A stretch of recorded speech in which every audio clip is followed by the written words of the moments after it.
Mes chers concitoyens, il faut avoir la lucidité de le reconnaître, l'Alsace va mal. Nous étions pendant plus de 40 ans au cœur géographique, politique et économique de l'Europe et nous avions un taux de chômage particulièrement bas, le même que ceux de nos voisins du Pays de Bade et des cantons bâlois.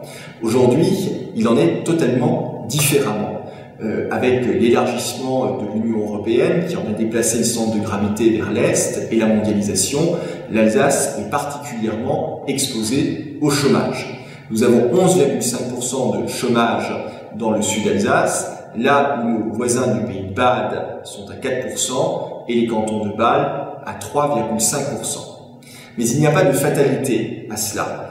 Évidemment, le Conseil d'Alsace Unie, pour lequel je m'étais fortement engagé, aurait pu nous doter de compétences nouvelles pour faire face à ces défis. Les Alsaciens n'ont pas validé ce projet et il nous faut aujourd'hui trouver des solutions nouvelles. C'est pourquoi j'ai mis sur la table un certain nombre de propositions pour notre région.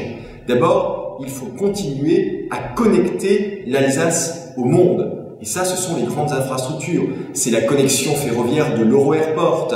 Ce sont les connexions également par liaison ferroviaire aux aéroports de Francfort, de Zurich ou bien sûr de Roissy-Charles de Gaulle dont il faut accroître la cadence des navettes. C'est également le projet Rheinport qui permet de fusionner les ports de Bâle, de Weilheim et de Mulhouse-Rhin pour former ensemble le deuxième port fluvial d'Europe. Mais c'est également la connexion en fibre optique qui consiste à relier l'ensemble des zones d'activité économique et aussi l'ensemble des foyers alsaciens d'ici 2020-2025 à la fibre optique afin que chacun puisse avoir un Internet de très haut débit.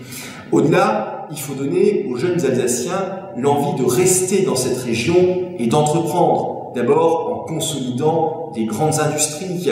C'est notamment la question de la compétitivité coût du site Peugeot-Citroën de Mulhouse. C'est également la capacité de transmettre des innovations issues des laboratoires de recherche des universités vers les PME-PMI. La capacité également de ces PME à investir pour produire les produits de demain. Pour cela, je propose que l'épargne des Alsaciens puisse être investie, s'ils le souhaitent, dans des produits d'actions ou d'obligations qui permettraient de financer les PME et les PMI locales, un peu dans la foulée du Fonds Alsace Croissance.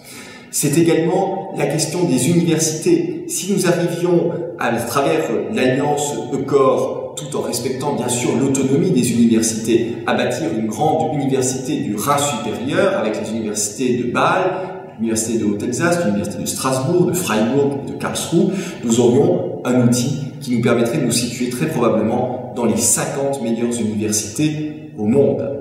C'est également la question de la transition énergétique pour faire en sorte que notre Alsace reste belle avec une bonne qualité de vie dans le monde que nous sommes en train de bâtir pour nos enfants. Pour cela, nous devons, si la centrale nucléaire de Fessenheim devait effectivement être fermée, eh bien nous devrions investir massivement dans le solaire, dans l'hydraulique, dans la géothermie et peut-être même dans l'éolienne afin de créer d'ici 2040 une Alsace presque autonome du fait des énergies renouvelables. Et puis, évidemment, ce serait parce qu'il faut également penser aux énergies de demain, eh bien, l'hypothèse d'établir à Strasbourg ou à Mulhouse, en Alsace, un centre de recherche sur les énergies nouvelles.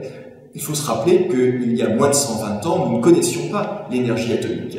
Il faut faire preuve d'un peu d'humilité. Il est possible qu'il existe encore aujourd'hui dans la nature une énergie propre qui ne demande qu'à être découverte. Mais pour cela, il faut d'abord la rechercher. Pourquoi ne pas faire de notre région, l'Alsace, une région pilote avec un grand centre de recherche européen sur les énergies nouvelles? Ce sont quelques pistes dans toute humilité que je mets aujourd'hui sur la table pour essayer de faire avancer, et ça, quelles que soient aujourd'hui les étiquettes politiques, mais avec une confiance renouvelée dans la majorité alsacienne, que je mets donc sur la table pour faire avancer notre région au service de tous.